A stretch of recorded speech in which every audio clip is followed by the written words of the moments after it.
Welcome back to Bay Area Housewife of True Crime. We are at Casey Anthony Part 2.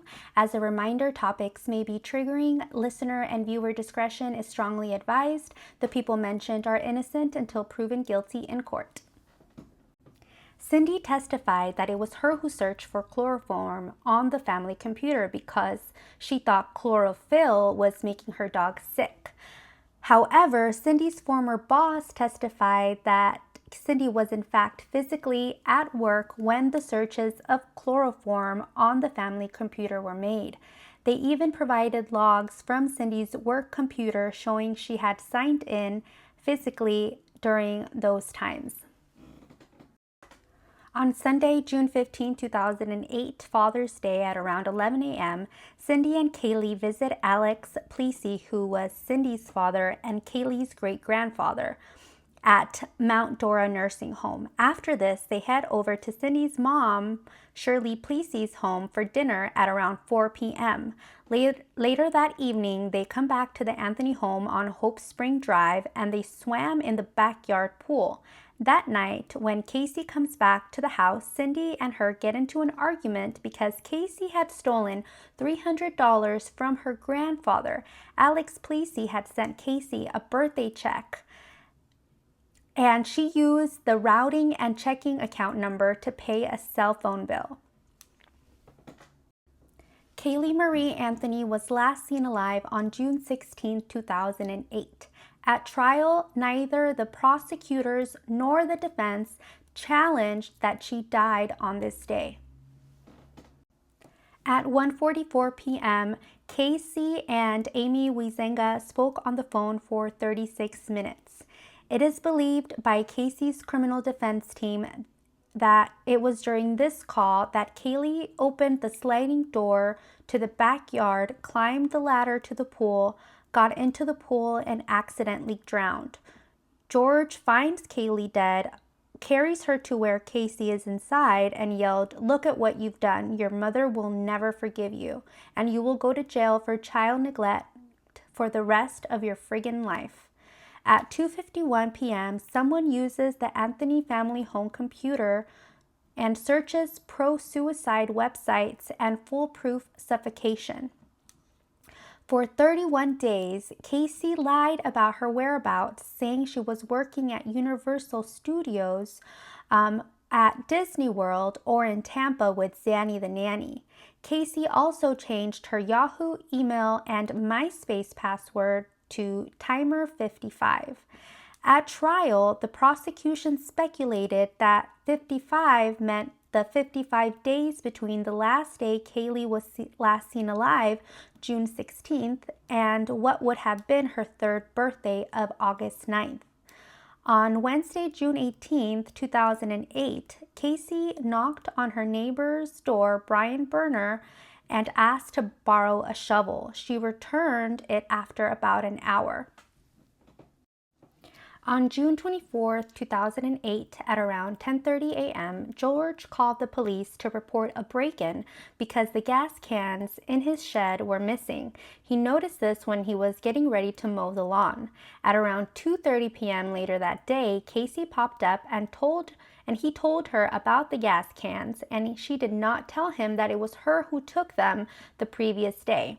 She actually had her boyfriend Tony use a tire iron to break into the shed because she had run out of gas.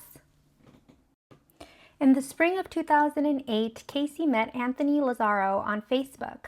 He was a local college kid at Full Sail University studying music and a club promoter on the side. Casey ran out of gas again on June 27, 2008 at 7051 East Colonial Drive near Amscott Financial. On July 2, 2008, Amy Wizenga woke up and discovered that $400 in cash was missing from her home. Casey tried convincing Amy that she must have sleptwalked and hid the money while doing so. Around noon, Casey gets the infamous Bella Vita tattoo, Italian for beautiful life. On July 3rd, 2008, Cindy made a post on her MySpace page broadcasting that Kaylee was missing or being kept from her due to selfish reasons of jealousy. Also, can we talk about MySpace for a minute? I remember spending hours personalizing and coding my MySpace with the Anne Hart semicolon. I would rack my brain while choosing my top 8 friends for the world to see my ranking of them from 1 through 8. Choosing the perfect song for my page seemed like a science, based on the mood. On July 8th, 2008, Casey drove Amy Huizenga to the airport. While Amy was on vacation in Puerto Rico, she let Casey borrow her car. During this time, Casey stole Amy's checkbook and went on various Target shopping sprees. On Sunday, July 13, 2008, Cindy and George found a notice on their front door letting them know that their Pontiac Sunfire had been impounded. On Tuesday, July 15, 2008, George called Cindy from the Johnston Wrecking Towing Facility and notified her that since the car was registered in both of their names, they both had to be present at the towing company to release the car, for them to release the car to them. Cindy had to leave work and stop by the bank for the $480 fee. When they paid to get their car back, it wouldn't start back up. The gas fuel was on empty, and when they opened the trunk, George said something to the effect of, "I hope Kaylee or Casey aren't in there." It smelled terrible, but there was a garbage bag with old food. Kaylee's car seat was in the back seat as usual. George went to his car and came back with a tin can with fuel that he already had in his car. Cindy sprayed a whole bottle of Febreze and headed back to work. Her coworkers knew Kaylee was missing, and she told them about finding the car impounded, checking the trunk, and finding a very bad odor. Cynthia wanted to finish her shift, but her supervisor ordered her to go home. She was visibly upset and crying.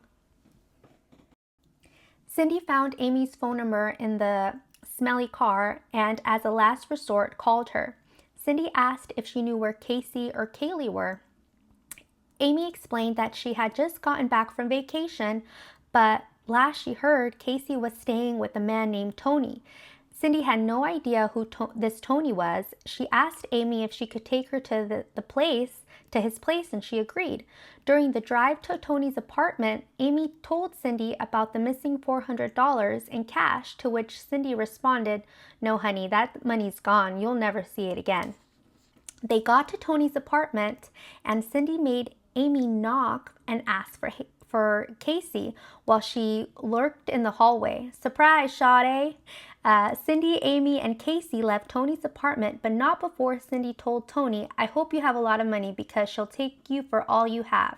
After they dropped Amy off at her place, she checked her bank account and noticed that it was empty, and her checkbook was also missing.